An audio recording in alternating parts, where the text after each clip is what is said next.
day with blue skies, and on every occasion that you do or don't smile. Every time you dance for joy. Welcome to Sensible Secondhand Classics, the series where we put affordable classic cars that are over 15 years old but are worth between £1,000 and £5,000 through their paces. This is a 1989 Nissan Sunny 1.6 estate. I don't think there was even a trim level with these. They're very rare and they're rather exciting actually.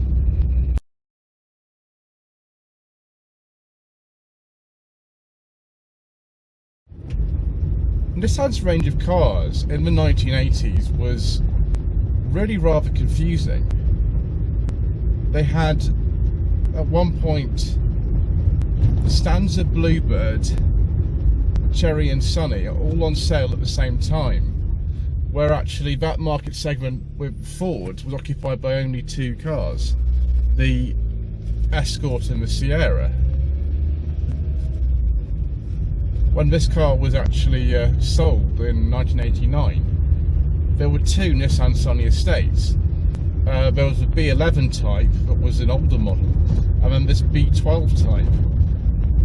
And also at the same time, the car that was sold as a Sunny in other body styles, apart from the coupe, and we might be having a B12 coupe on the channel at some point soon, was based on a car that was sold elsewhere as the Nissan Pulsar.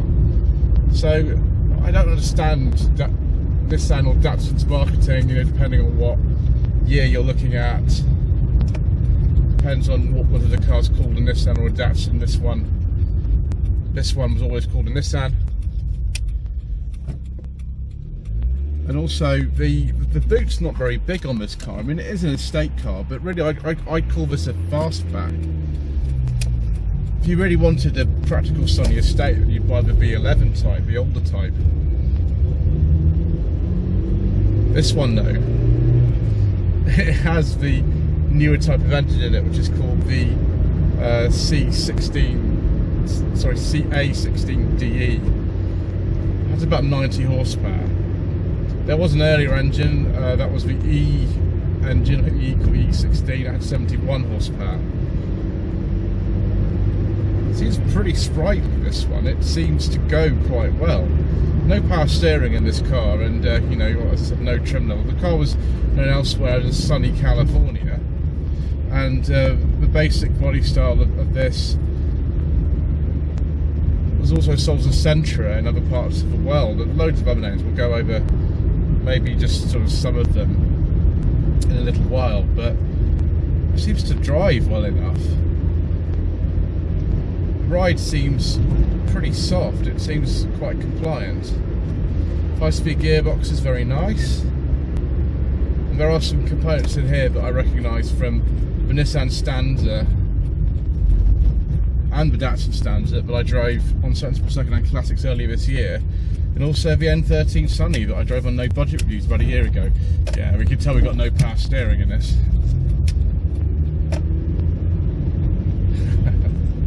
That's quite good fun, this, really. Don't really know why you want one of these particularly. There was a hatchback version of the Sunny sold, and there was still about B11 types available sale. So 3 different chassis, all available at the same time with the same name: N13, B11, and B12.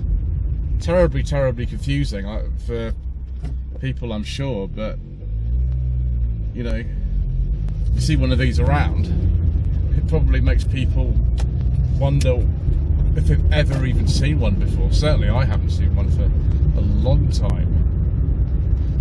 Let's park up there and take a look at this car in more detail.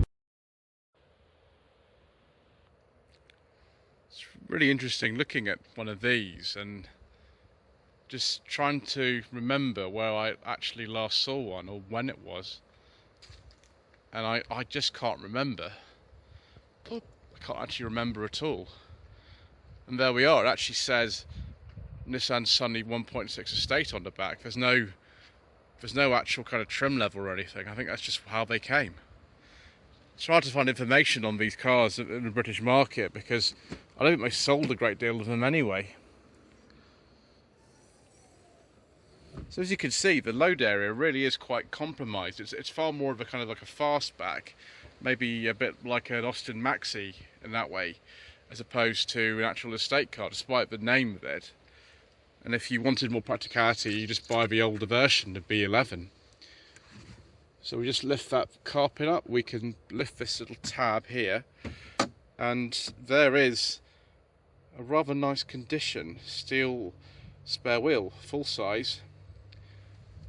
I think the tyres on this car are quite narrow, and there's a jack and everything. Let's make sure we... Ooh. Right, hold on 1 second viewers whilst I sort this out. If you've got two hands, that's easy. If you've got one hand, it's not. And you can just take these little panels off to put more under the floor. It's quite nice and secure. There we go. Anything under here? No. I know though, I don't want to break anything because I think if I break these panels, viewers, then yeah, I don't think Stuart, who owns this car and has a big collection of Datsuns and Nissans from the 70s right way through to the 1990s, would appreciate it. So I'll just be a bit careful. I like the way actually this car has a push button on the outside for getting in. I think that might be the fact it's because it's an estate and it's just a bit easier to have a push button rather than fiddling around with a key in the lock or having to go inside the car to pull a release. Nice rear wiper on it, but the condition of this car is just absolutely exceptional. It's exceptional in every way. And the car's not really moved very far from where it was originally registered in 1989 at AFG in Poole, which is not very far from here at all. I've got a problem though here, viewers, in that despite the nice rubber mat in here, ooh, dear me, I can barely fit in. I'm not very tall, viewers, and yeah, my leg room is a bit compromised. I think they were still selling the larger Bluebird estate at this time, so maybe want to go for one of those if you had anyone who had any sort of length from their legs at all. See if we've got an ashtray down here. Yes, we have. Very brown in here, very sort of mid-80s kind of colour. These door handles and a lot of contemporary, you know, earlier Datsuns and later Nissans. And then there's that dash, which is sort of like the one in the N13 Sunny or Pulsar, but not exactly the same. I mean, that wheel's off the K10 Micra, for example. No centre armrests in here. We do get rear seat belts. Obviously, by 1989 they were compulsory. And just wind up windows all the way around. And no power steering, viewers. No power steering at all. Okay, viewers, let's try the front.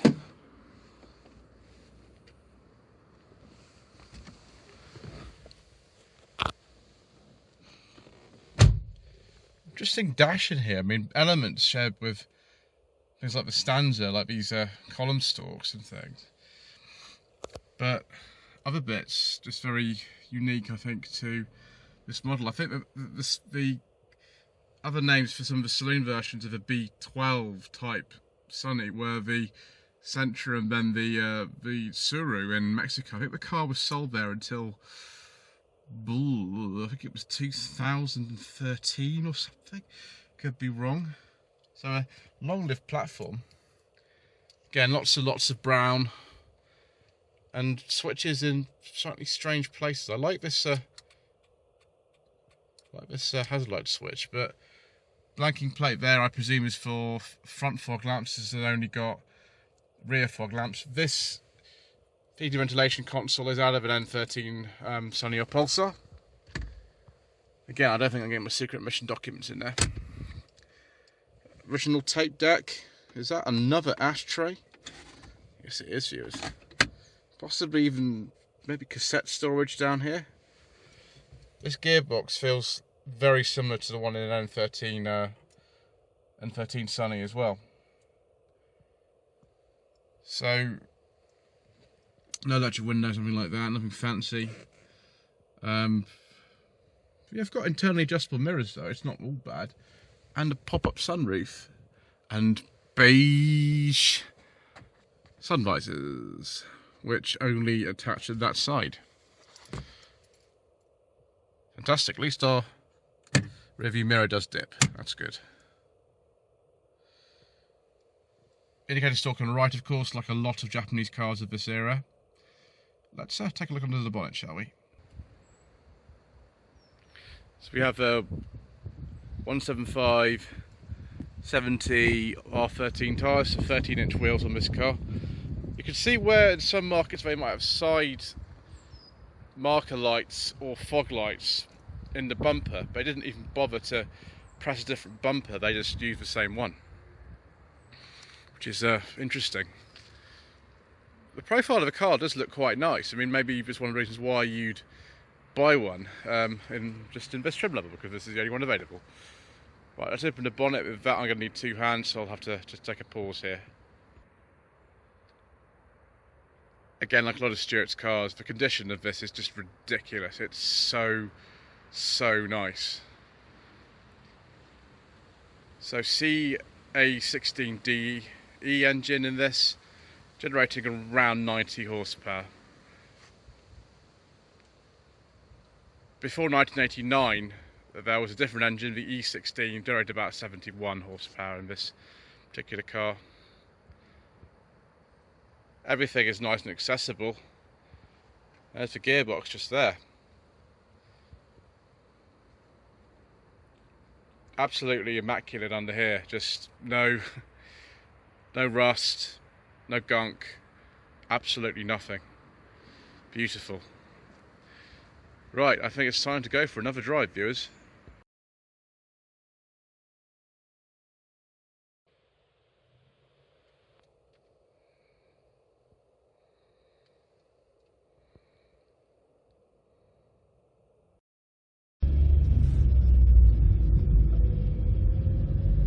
Right, viewers, because I sometimes record these things in a different sequence from the way you see them, if I make any reference to Nissan Suru being sold in Mexico until the 2010s, then that is incorrect with this type. It was the next generation, the B13 type, that was actually sold in Mexico until 2017. This one was only sold until about 1990.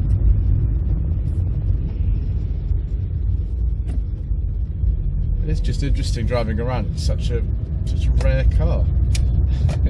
Unbelievably rare car. Gear change is very precise and nice, like a lot of Nissans of this era. Driving position is not the best I've come across, really. It's a bit compromised, especially, you know, when you realize you're putting it quite far back and there's no room for someone of similar size to get in. But the steering with no power assistance is quite direct. It does remind me a lot of something like a Nissan Stanza, really. Engine is different from one of those though. It is a little bit on the noisy side, it's not as refined as one of the modern cars would be. But the ride is quite compliant.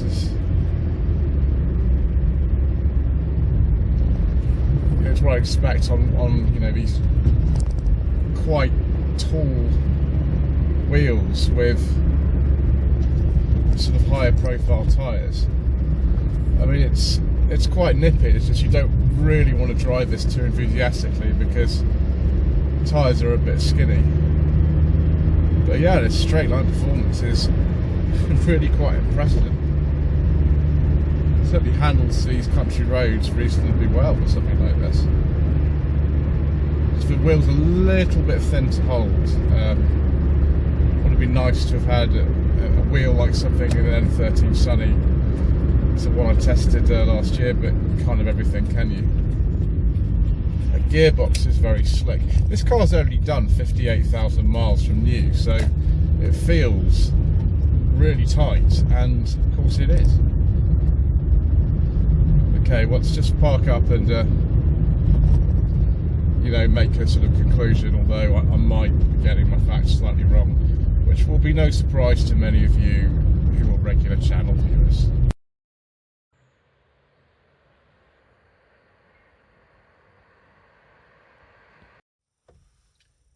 So this B12 Sunny Estate ran from 1986 to 1990, and we might be looking at another Sunny Estate model very soon, viewers.